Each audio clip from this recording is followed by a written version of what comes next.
Welcome to the world of money. Bread, cash, dosh, dough, loot, lucre, moolah, the readies, the wherewithal.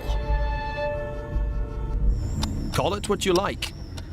Money can break us, or it can make us. In the past year, it's certainly broken more than a few of the biggest names on Wall Street and in the City of London. And while former masters of the universe crash and burn, the rest of us are left worrying if our savings would be safer in a mattress than in a bank. The great financial crisis that began in the summer of 2007 has most of us utterly baffled.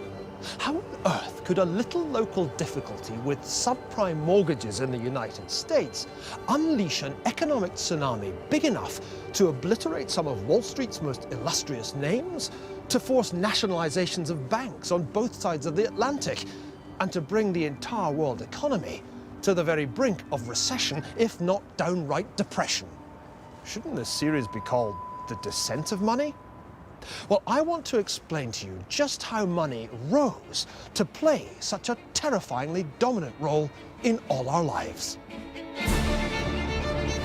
What's more, I want to reveal financial history as the essential backstory behind all history. Banks financed the Renaissance, while the bond market decided wars.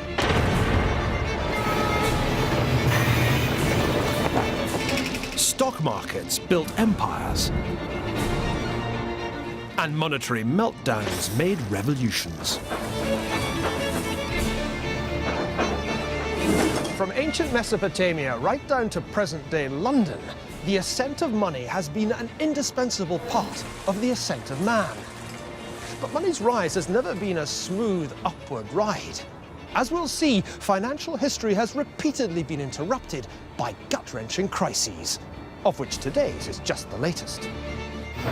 From the fluctuating prices of the homes we own to the high-speed industrialization of China, the power of finance is everywhere we look, and it affects all of our lives. But are you in on the secret? Do you know what causes a bank run, or a monetary meltdown, or a stock market crash? Can you tell the difference between a subprime loan and a prime loan? Well, I think these financial technicalities only really make sense once you know where they came from. And that's why financial history is of more than merely academic interest. Not knowing this stuff can seriously damage your wealth.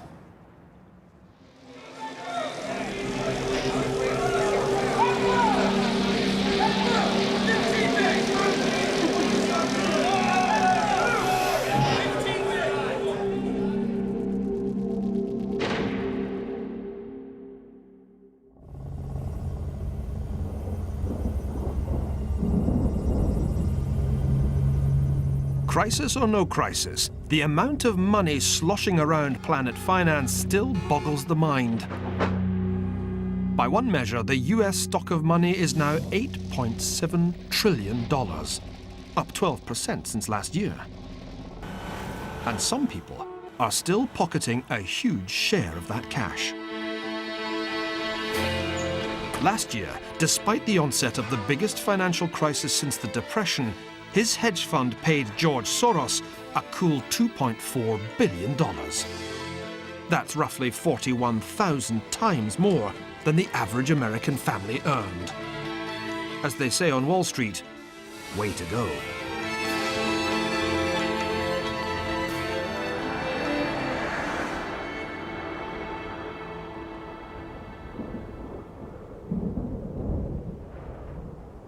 Now, however, imagine a world with no money. 500 years ago, the most powerful society in South America, the Inca Empire, had no real concept of money. The Incas appreciated the aesthetic qualities of rare metals. Gold was the sweat of the sun, silver the tears of the moon. Labor was the unit of value in the Inca Empire, just as it was later supposed to be in a communist society. But in 1532, the Incas ran into a man whose hunger for money had led him across an ocean. Francisco Pizarro and his fellow conquistadores had come from Spain to what they called Upper Peru, inspired by the legend of El Dorado, the realm of the gold-covered king. After defeating the Inca army at the Battle of Cajamarca, their quest began in earnest. At Potosi, in what is now Bolivia, the Spaniards struck it rich. They discovered the Cerro Rico, literally, the rich hill. Towering nearly 16,000 feet above sea level, it was a money mountain. In their 250 years of Spanish rule, more than 2 billion ounces of silver were extracted from mines like this one, 14,000 feet up in the Andes. What the Incas couldn't grasp was why the Europeans had such an insatiable lust for gold and silver. They couldn't understand that to Pizarro and the conquistadores, silver was much more than just shiny metal. It could be made into money, a store of value, a unit of account, portable power.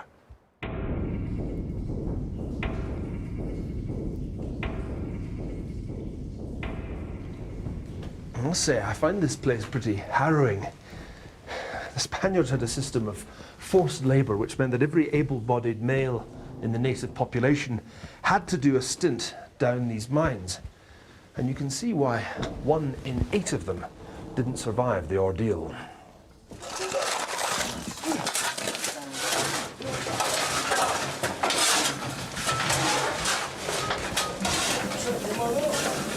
Today, 500 years later, conditions for miners in the Cerro Rico haven't improved much. But at least they get paid for the work they do. In those days, it was a way of making money that verged on genocide.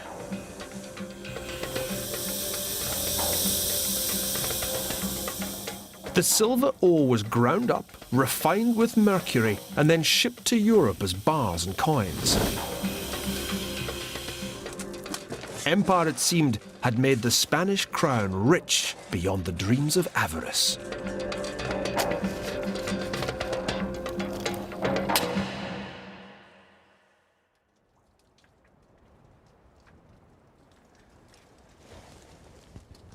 And yet all the silver in the mines of Potosi couldn't halt the inexorable economic and political decline of Spain's empire. Why was that, when Pizarro seemed to have struck it so incredibly rich?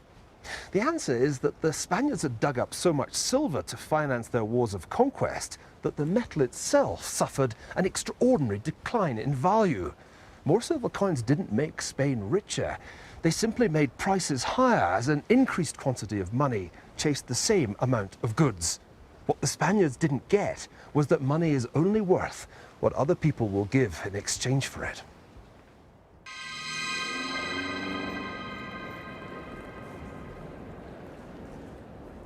And whether money takes the form of silver coins, seashells, bars of gold, or banknotes, that's been true from ancient times right down to the present day.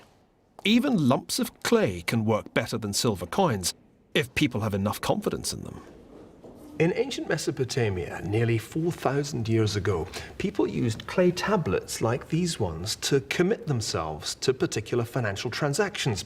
For example, this one, found a little southwest of Baghdad, specifies that a debtor will repay a lender 330 measures of grain on the harvest day. But this one's even more fascinating, because what it says is that a debt of 4 measures of barley should be repaid to the bearer of the clay tablet. And it's that idea of repayment to the bearer that really fascinates me. If the phrase sounds familiar, then it should. Just take a look at a £20 note. Banknotes have next to no intrinsic worth. They're simply promises to pay, just like the clay tablets of ancient Babylon 4 millennia ago. On the back of the $10 bill, it says, "In God we trust." But it's not really God you're trusting in. By swapping your goods or your labor for a fistful of these things, you're trusting the US Treasury Secretary not to repeat Spain's mistake and produce so many of the damn things that by the time you come to spend them, they're worth even less than the paper they're printed on.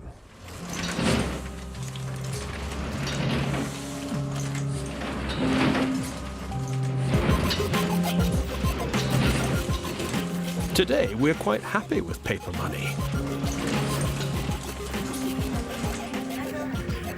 Even more amazingly, we're happy with money we can't even see. Millions of dollars pass through this woman's hands every day. Or rather, across her computer screen. She's a foreign exchange dealer whose business is literally buying and selling money. Each day, around $3 trillion changes hands in transactions like these around the world. And it's all built on trust. It has to be when you can't even touch the stuff. That's what the conquistadores got wrong. They failed to see that money is about trust, even faith. Trust in the person paying you the money, trust in the central bank issuing the money, trust in the commercial bank that honors the check. Money isn't metal, it's trust inscribed, and it doesn't much matter what it's inscribed on. Paper, silver, clay, or a screen, provided the recipient believes in it.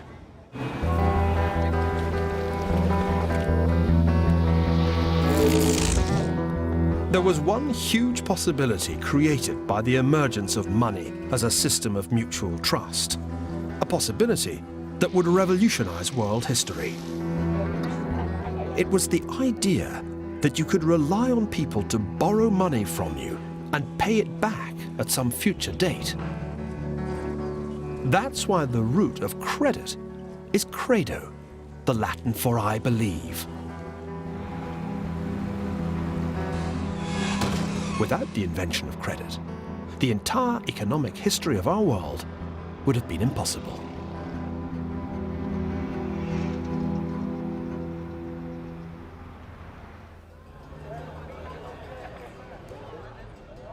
Because we take it for granted, we tend to underestimate the extent to which our entire civilization is based on the borrowing and lending of money. No, it doesn't literally make the world go round, but it does make vast quantities of people, goods and services go around the world, from Babylon to Bolivia. The puzzle is that the early moneylenders got so little thanks for their services. On the contrary, they were widely reviled as pariahs. Why was that?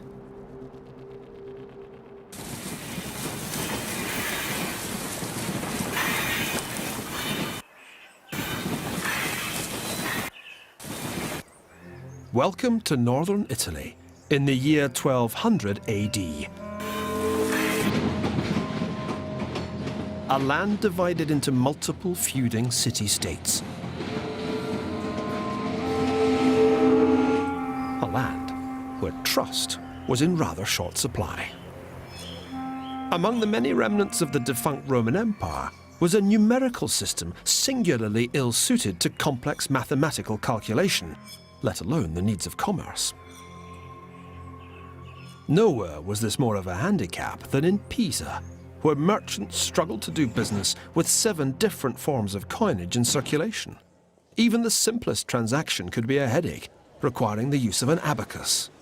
By comparison, economic life in the Eastern world, in the Muslim Caliphate or the Sung Chinese Empire, was far more advanced.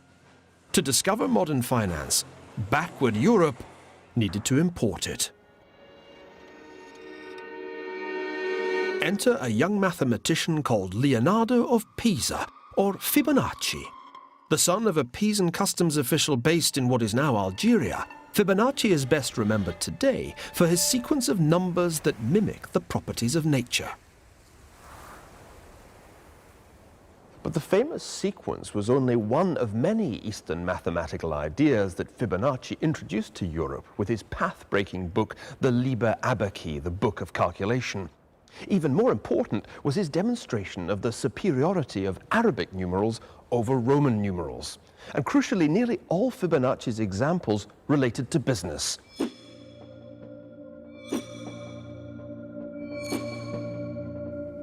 Since Roman times, Europeans had been struggling to do simple arithmetic with these.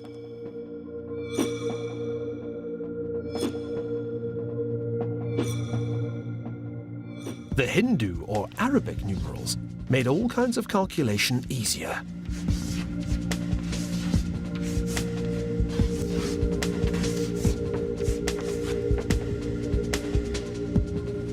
In particular, Fibonacci showed how the new methods of calculation could be applied to commercial bookkeeping, to currency conversions, and crucially, to the computation of interest. Just imagine trying to work out percentages in Roman numerals. Fibonacci's Liber Abaci made it child's play. This was to be the application of mathematics to making money.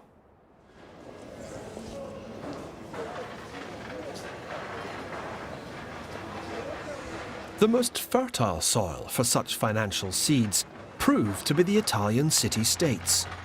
Fibonacci's hometown of Pisa was one, but it was above all Venice, more exposed than any of the others to Oriental influences, that became the great money-lending laboratory.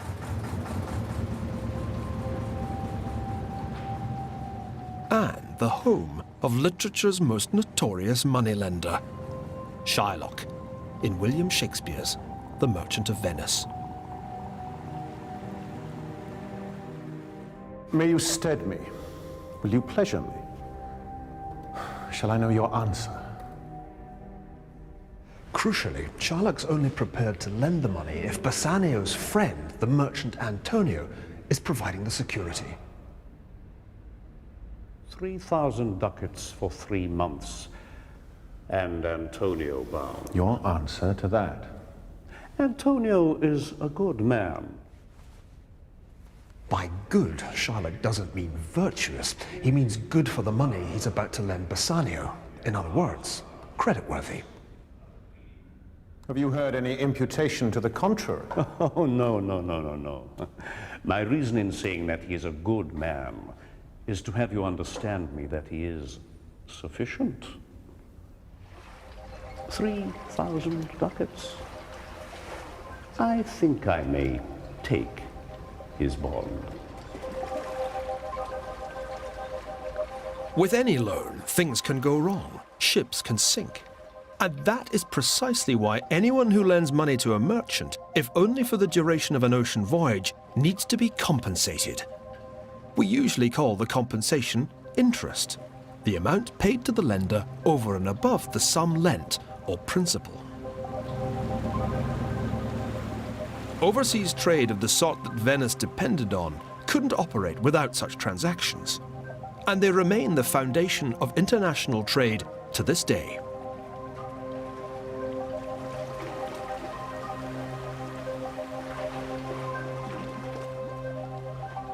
But why does Shylock turn out to be such a villain, demanding literally a pound of flesh, in effect Antonio's death, if he can't fulfill his obligations?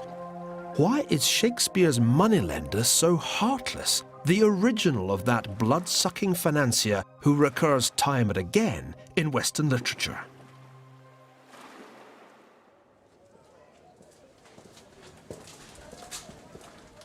One clue is that Shylock is one of the many Jewish moneylenders in history. Jews who stayed in Venice for more than 2 weeks were supposed to wear a yellow O on their backs or a yellow hat, and they were confined to a special area which became known as the Ghetto Nuovo. This is the entrance to the Jewish ghetto in Venice, where Jews were obliged to live and indeed confined at night. Jews were tolerated in Venice, but for a reason. The key was that Jews could provide a service that Christian merchants were forbidden to do. They could charge interest on their loans. Fibonacci might have figured out the mathematics of lending, but it took Shylock to do the deal. This is where the Venetian Jews used to do business. This building here was the old Banco Rosso. And it was outside here that they used to sit, behind their tables, their tavole, on their benches, their banchi, the root of the Italian word for banks. Now, there was a good reason why merchants came here to the Jewish ghetto to borrow money. For Christians, what the Jews were doing, lending money at interest, was a sin.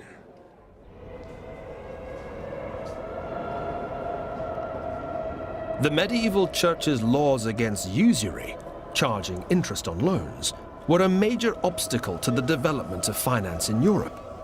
After all, what God-fearing Christian merchant wished to risk the torments of hell? This astonishing vision of eternal damnation was painted by Giorgio Vasari and Federico Zuccari on the inside of the great dome of Florence's cathedral, the Duomo. Down below, there's another fresco by Domenico de Michelino of Florence's greatest poet, Dante Alighieri, holding his masterwork, the Divine Comedy. According to Dante, there was a special part of the seventh circle of hell that was exclusively set aside for usurers.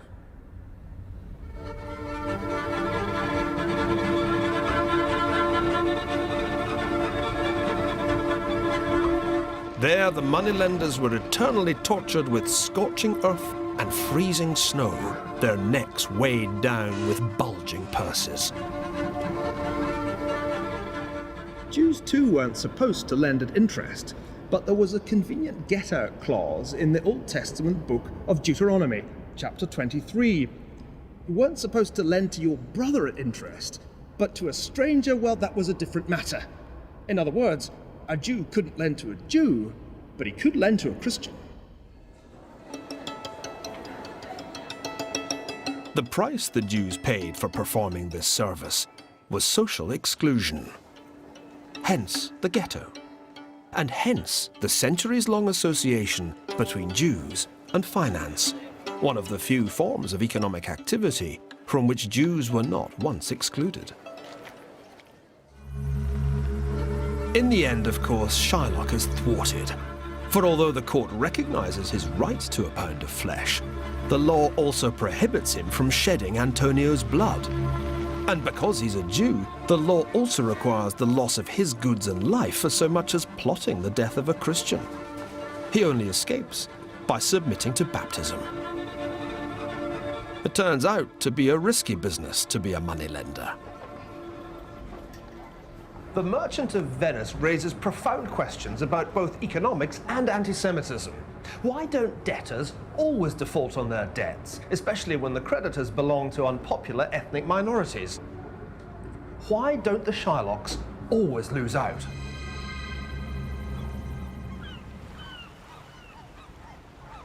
To get a better idea of how primitive money lending works, you don't need to travel back in time.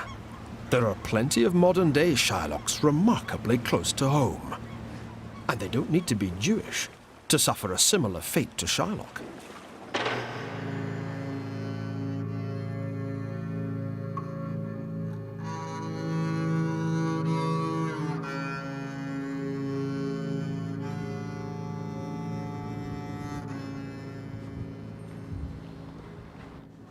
This is Shettleston in the East End of Glasgow. It's actually where my grandmother used to live. And I think with its distinctive steel shuttering, it's one of the grimmest places in the whole of Western Europe. In fact, average male life expectancy here is just 64, which is slightly worse than Bangladesh. That means that the average Shettlestonian doesn't actually live long enough to collect his state pension. You might think nobody would be mad enough to try and provide financial services here, but someone does.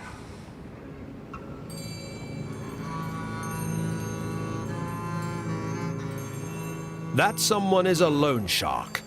You give him your benefit card as security and he gives you a loan. On the day your benefit arrives, he gives you back the card and you go to the post office to get your money, repaying him the interest. It's a modern version of Shylock's business model. Usury is alive and well and living in Scotland. These are some pages from the loan book of a Glasgow loan shark, and it's kind of interesting to see how the business model works. You lend out maybe £10 to someone and you expect to be paid back £12.50 at the end of the week. Now that's 25% a week But if you work that out as an annual rate, it comes to 11 million%.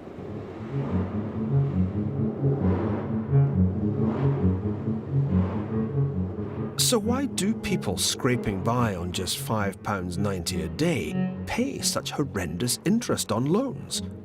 These surely are loans you'd be mad not to default on. Here in Glasgow, defaulting on your loan is highly inadvisable. You won't literally lose a pound of flesh, but grievous bodily harm isn't an unknown consequence of letting down the loan shark. Quite simply, individual loan sharks have to be rapacious and ruthless because the costs to them of even a single defaulter are so high. And that explains why, from Renaissance Italy to modern Scotland, the moneylender is so often a hated figure. He's providing a service, but at a socially unacceptable price.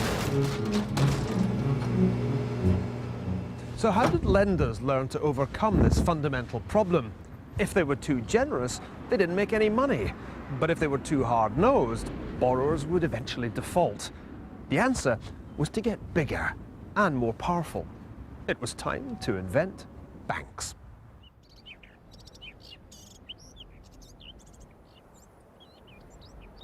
In 15th century Italy, the key financial service of providing credit moved out of the ghetto to become the legitimate preserve of banks. This transition was symbolized by the rise of one family, the Medici. With their ascent, credit came of age. Money lending ceased to be disreputable. It became glorious and the foundation of a new kind of power. The dazzling legacy of the Medici family's power still surrounds you in Florence today. In the space of 400 years, 2 Medici became queens of France, 3 became pope. Appropriately, it was Machiavelli, the supreme theorist of power, who wrote their history. Perhaps no other family left such an imprint on an age as the Medici left on the Renaissance. You might even say that they paid for the Renaissance, their patronage running the gamut of genius from Michelangelo to Galileo.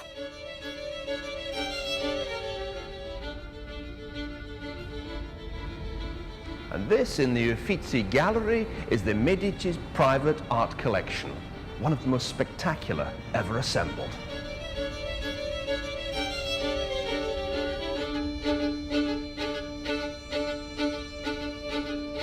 What the millions of tourists who flock here generally forget to ask is how the Medici paid for all this. The simple answer is that they were foreign exchange dealers, members of the Arte di Cambio, the money changers guild, who made it big.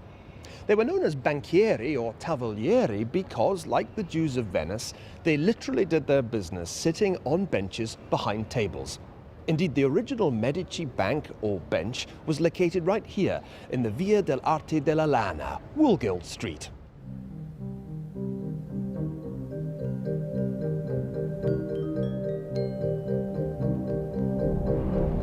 Prior to the 1390s, the Medici were Florence's answer to the Sopranos, a small-time clan notable more for low violence than for high finance. In a 17-year period, no fewer than 5 Medici were sentenced to death by the criminal courts for capital crimes. Then came Giovanni di Bicci de' Medici. It was his aim to make the Medici totally legitimate. Part of the secret of his success was an ingenious bit of creative accounting that got the Medici off the hook of the anti-usury laws.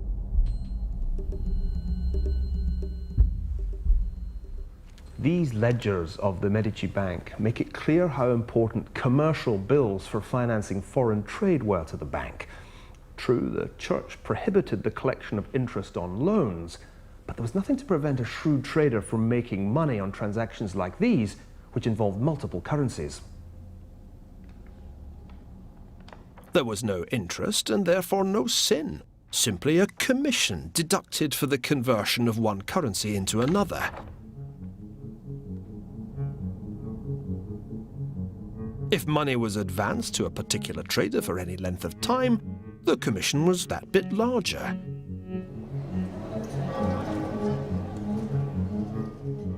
In the same way, depositors who put their money in the Medici Bank were given discrezione to compensate them for risking their money. This was credit, in other words, but with the interest payments discreetly concealed. Now, for the first time, money lending had evolved into banking.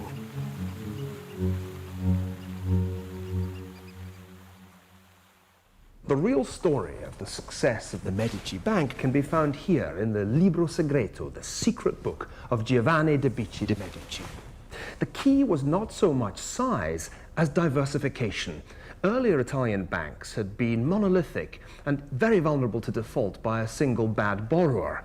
But the Medici Bank was made up of multiple interlocking partnerships, each in some measure independent of the rest. It was this decentralization that was the key to their astonishing profits. Under Giovanni's guidance, the Medici banking network extended from Florence to Venice to Rome. The scale and diversity of the Medici's operations was the key to reducing the risks of money lending, and therefore also the costs to borrowers. That's the essential difference between loan sharks and banks, between Shylock and the Medici. And here's the proof that it worked. Page after page of Giovanni's assets declared for tax purposes, and culminating in the grand total of 91,089 florins. In those days, that was serious money.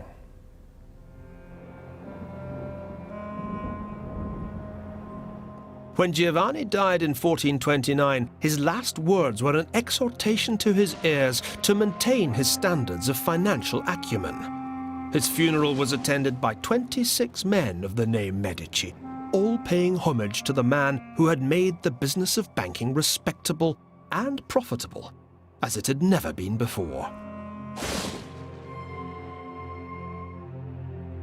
For his son Cosimo, the accumulation of wealth combined seamlessly with the accumulation of power. Within 20 years of his father's death, Cosimo de' Medici was the Florentine state. As the Pope himself put it, political questions are settled at his house. The man he chooses holds office. He it is who decides peace and war and controls the laws. He is king in everything but name. This Botticelli is mainly famous for the beauty of its young subject, but it's actually intended as a tribute to a dead banker, Cosimo de' Medici. That's him there on the medallion, and you can just make out the inscription Pater Patriae, the father of his country.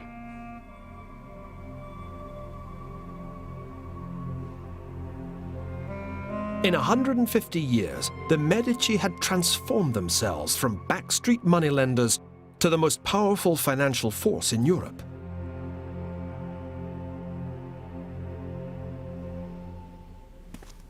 But it's this painting, Botticelli's Adorazione dei Magi, which more than any other captures the transfiguration of finance the Medici had achieved. On close inspection, the three wise men are Cosimo de' Medici washing the feet of Christ, and his sons Piero and Giovanni. The young man on the left is Lorenzo. The painting had been commissioned by the head of the Bankers' Guild as a tribute to the family.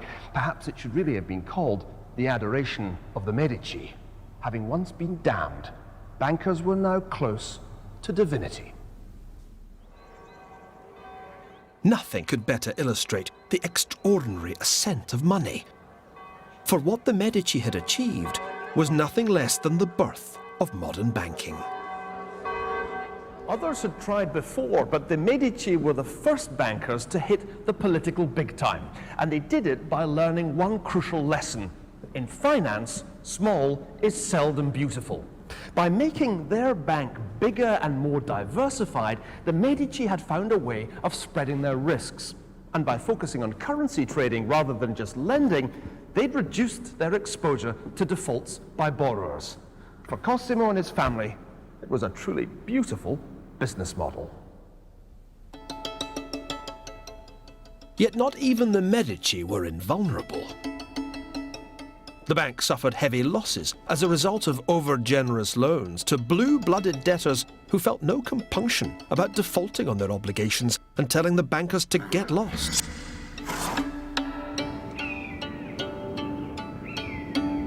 Bad debts, money owed by borrowers who go bust, are the perennial problem that any bank confronts. Yet for a time, it seemed as if modern bankers had solved this age-old problem. They really thought they were smarter than the Medici.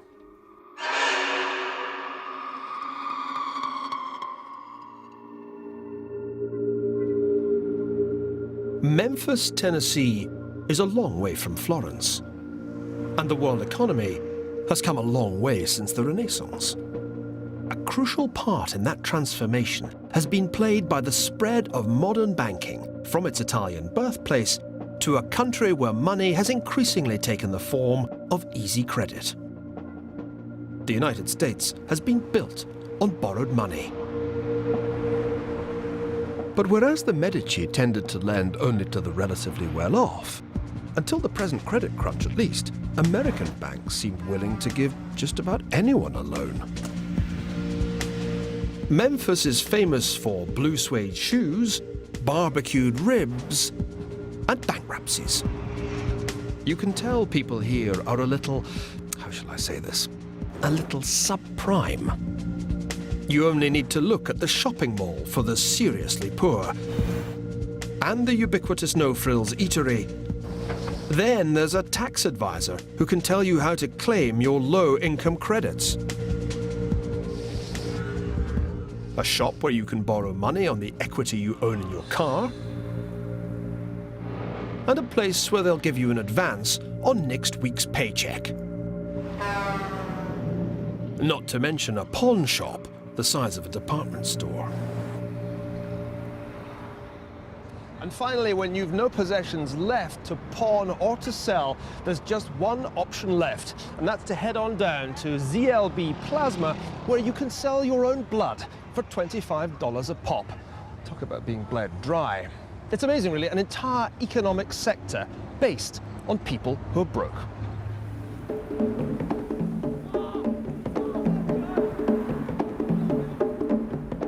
In some ways, it rather reminds me of the East End of Glasgow.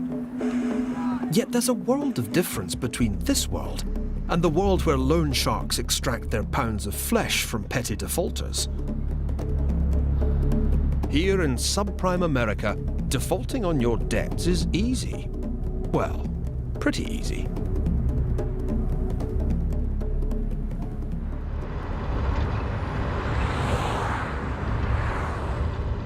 This is Richie.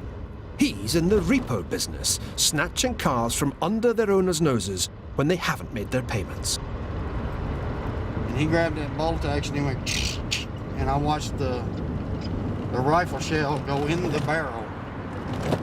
And he lunged it towards me and hit me right here and almost knocked me down. He said, either you drop the truck or I'm dropping you. And I said, yes, sir. And I dropped the truck. You know, you make it sound so attractive, maybe I should switch jobs. I tell you what, it's interesting.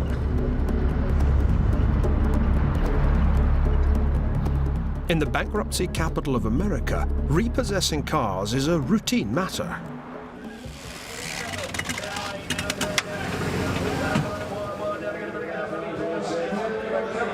Now 5, he's pretty good out 6, 36,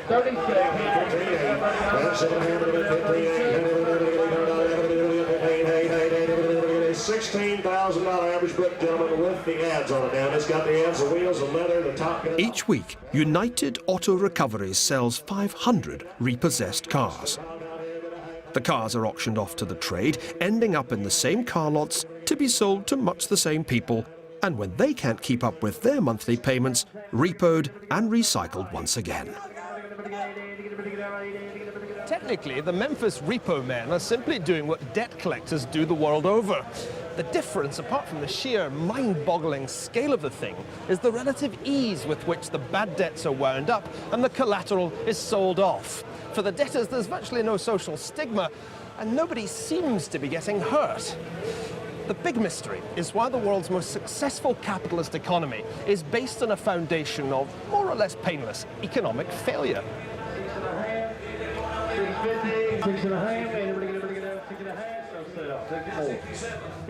Here in Tennessee, when the house has been stripped bare and the repo man has taken your car, you end up in the hands of one of Memphis's bankruptcy lawyers, along with around 13,000 other people who filed for bankruptcy here in the past year.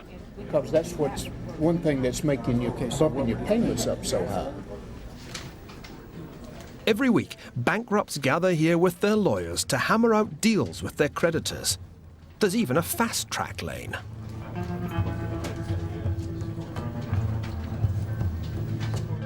In this case, it's a mortgage, and it's a car or two cars. I can't see anything else in there that they're having to pay off. Actually, there are 3 cars. 3 cars. Yeah, third car is the neighborhood title loans has a lien on that car. They are holding the title. So, putting this really simply, what were they supposed to be paying, and what are they now paying? So that payment was reduced from $241.11 down to $107. Okay. Quite an improvement. Cutting your monthly obligations by more than half.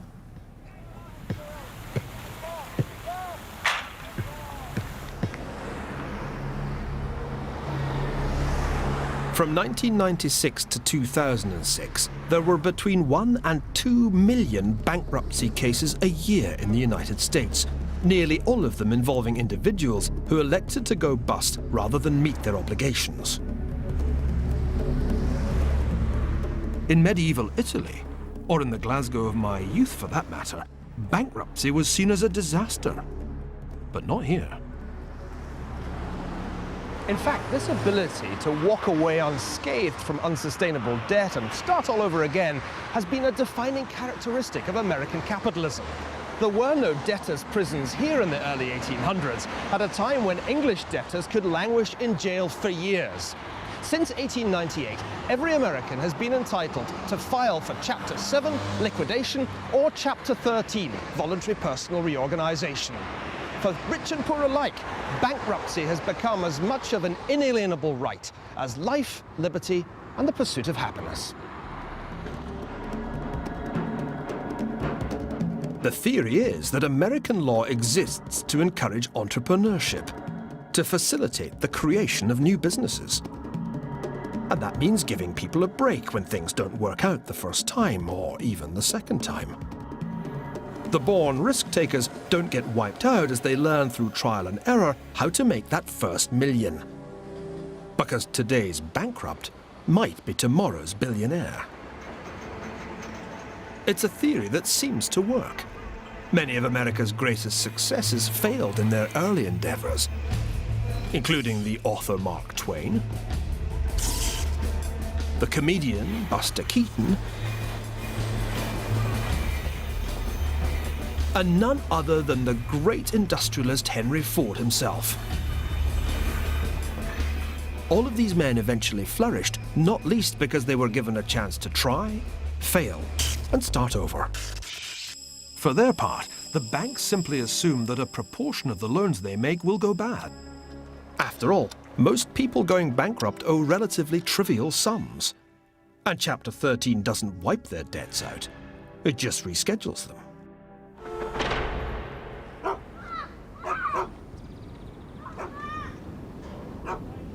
So it's a mistake to think, as Shakespeare's Antonio did, of moneylenders as mere leeches sucking the life's blood out of unfortunate debtors.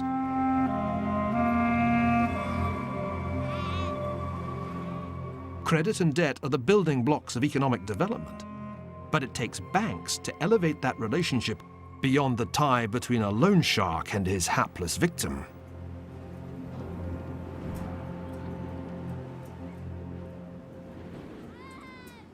It's only when borrowers like the ones on this Glasgow housing estate have access to efficient credit markets that they can escape the clutches of the Shylocks and the loan sharks. It's only when savers can put their money in dependable banks that it can be channeled from the idle to the industrious. But wait, I hear you ask.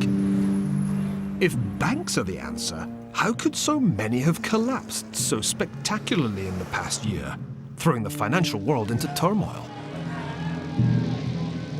To understand why bad debts in places like Memphis could cause such chaos, you need to understand how the relationship between banks and borrowers broke down as loans came to be securitized and sold on to unwary investors.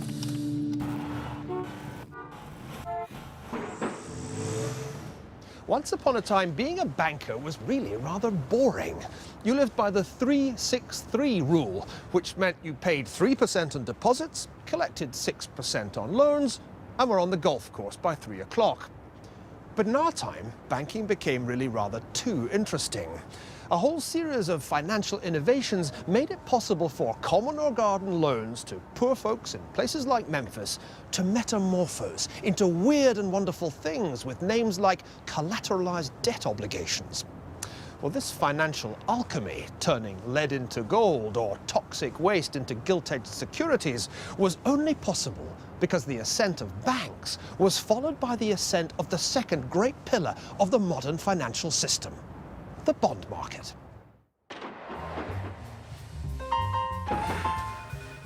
And for an explanation of how that came about, we'll turn to Mr. Bond himself.